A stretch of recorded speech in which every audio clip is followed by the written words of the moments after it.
Conte de fées en français. Flocons de neige. Il était une fois, dans la petite ville de Doncaster, habitée par une communauté unie et joyeuse, vivaient les Schneiders. C'était une merveilleuse petite famille de 3 personnes. Il y avait Kurt, Olivia et Rob. Et à ce moment de l'histoire, c'était leur saison favorite de l'année, l'hiver. Les hivers à Doncaster étaient les plus jolis. Les rues étaient recouvertes d'un manteau blanc étincelant. Les enfants jouaient dehors à faire des boules de neige et des bonhommes de neige. Un jour, alors que la neige commençait à tomber, les enfants sortirent en courant pour jouer. Kurt était dans son allée, occupé à dégager la neige, et il surveillait Rob qui jouait avec les enfants du quartier. « Chérie, le thé est prêt !» « J'arrive, chérie !» C'était une famille heureuse. Ils adoraient Rob, leur fils chéri. Cependant, les Schneiders attendaient toujours que les bonnes fées viennent leur offrir la chance d'avoir aussi une fille. « Regarde les petites filles jouer! Comme elles sont si mignonnes! J'aimerais trop en avoir une à nous! Je pourrais la coiffer, l'habiller avec les plus belles robes! Ce serait super! » Tandis qu'ils se tenaient devant la fenêtre, Kurt vit quelques-unes des filles construire un bonhomme de neige. « Chérie, j'ai une bonne idée. C'est une si belle journée. Pourquoi n'irions-nous pas construire un bonhomme de neige avec Rob ?» Quelle bonne idée, chérie! Je vais chercher des outils dans notre garage de suite. On pourrait faire une enfant en neige. On l'aimerait comme l'une des nôtres. Et on l'aimerait donc très fort. Ce serait vraiment génial! Et ainsi, Kurt sortit ses outils de sculpture. Rob continua de faire des boules de neige, tandis qu'Olivia rentra à la maison pour leur préparer des bols de chocolat chaud avec des mini chamallows dedans. Ils commencèrent à donner forme à la petite poupée de neige.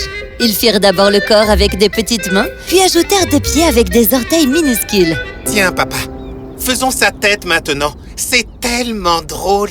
J'ai vraiment hâte que Flocon de neige soit terminé. Flocon, c'est comme ça qu'on va l'appeler. Ensuite, ils sculptèrent son menton, un joli petit nez, et lui firent 2 beaux yeux. Il tailla avec soin ses lèvres. Et voilà! Elle était fin prête et joliment finie. Au même instant, la chute de neige s'arrêta. À travers les nuages, passa un fin rayon de soleil qui descendit sur Flocon. Puis soudain, un petit souffle d'air s'en échappa. Kurt tomba à la renverse. Rob hurla d'excitation. « Ah, maman, elle est vivante !» Oh mon Dieu, c'est quoi ça? Le visage de Rob s'illumina d'excitation quand ses yeux rencontrèrent les siens. Et ses lèvres à elle se teintèrent en rouge framboise quand elle leur sourit. Olivia sortit en courant pour voir ce qu'il se passait. Et à sa grande surprise, Flocon se retourna, faisant tomber tout le surplus de neige qui était sur elle. « Oh mon Dieu, c'est un miracle! Les fées nous ont enfin fait ce cadeau !» Alors, ils se réjouirent tous et rentrèrent à l'intérieur. Flocon grandit vite. Tous les jours, elle gagnait en centimètres et en intelligence. Tous les enfants de la petite ville passaient les voir pour jouer un moment avec Flocon. Un jour, alors que l'hiver était fini, Flocon raconta des choses à sa mère sur les fées de la terre et du ciel. « Les fées de l'eau m'attendent, maman. Et quand le soleil brillera plus fort, je devrai les rejoindre. Mais s'il te plaît, ne t'inquiète pas.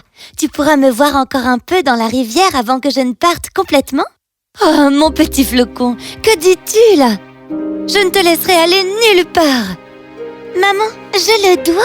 Vois-tu, je suis la fée du cycle de l'eau. Mais ne t'inquiète pas, je reviendrai.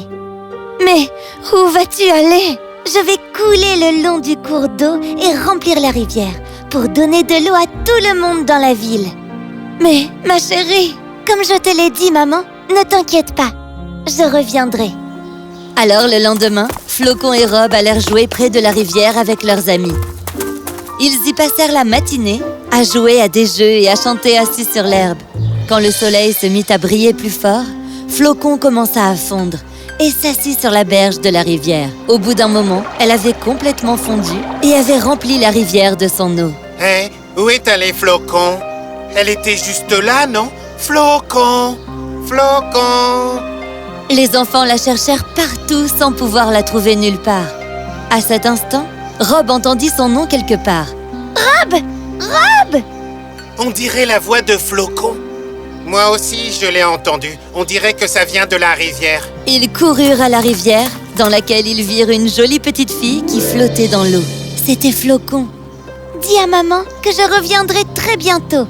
Maintenant, je m'en vais avec les fées de l'eau. Confus, Rob se gratta la tête et acquiesça. Puis il courut raconter tout cela à sa mère chez eux. Pendant ce temps, Flocon s'écoula le long du courant et rejoignit les fées de l'eau. En journée, elle rendait visite à ses amis sur les berges et amenait de l'eau aux gens pour qu'ils puissent boire et en ramener chez eux. Voilà pour vous, madame. Merci, ma petite. Oh, arrête! Tout le territoire était rempli de la vie qu'elle apportait ici et là grâce à son eau. En coulant le long de la rivière, les fleurs se mirent à éclore et l'herbe devint plus verte. Les oiseaux volaient en chantant leurs chants les plus mélodieux. Les mois passèrent et ce fut bientôt l'été quand la chaleur arriva dans la région. Les rayons du soleil descendirent pour jouer et les enfants aussi reprirent leur jeu à la rivière. Ils sautaient dedans et nageaient avec Flocon qui les transportait le long de la rivière dans son eau. Rob s'amusait comme un fou dans l'eau. C'est tellement amusant. Je dois maintenant aller rejoindre les fées dans le ciel. C'est là que je vais m'évaporer et monter dans l'atmosphère. Je vais voler dans l'air et suivre le vent. Tu comprends? C'est ça ma mission. Mais pourquoi tu dois y aller? Tu ne peux pas rester encore et jouer avec nous? Si je n'y vais pas, le vent ne pourra pas bien souffler et les fleurs ne pourront pas être pollinisées. Il n'y aura pas d'air pur à respirer non plus. Ne t'inquiète pas, je reviendrai très bientôt. Et ainsi, Flocon s'évapora et rejoignit le ciel. En passant à travers les arbres, elle se promena en soufflant sa légère brise. Kurt était dehors sur la pelouse, à tondre l'herbe, lorsqu'une légère brise vint le caresser. Il regarda en l'air et à sa grande surprise, il aperçut Flocon qui flottait dans les airs. Salut papa! Oh, coucou ma chérie. Olivia, regarde un peu qui est là. Ça fait tellement plaisir de te voir, ma chérie. C'est tellement rigolo de voler dans les airs. Avec les fées du soleil en journée, je m'amuse beaucoup. Et le soir, eh bien, je peux souffler dans les arbres de la forêt quand les oiseaux vont dormir. Je reviens bientôt à la maison, papa et maman. L'hiver n'est maintenant plus très loin. Prends soin de toi, ma chérie. Dans un souffle léger, Flocon s'envola vers le ciel. L'hiver arriva enfin, et la neige commença à tomber, recouvrant la ville de son manteau blanc. Maman, papa, il neige! Il neige! Il est temps pour Flocon de revenir à la maison. Enfin, je lui ai préparé beaucoup de biscuits.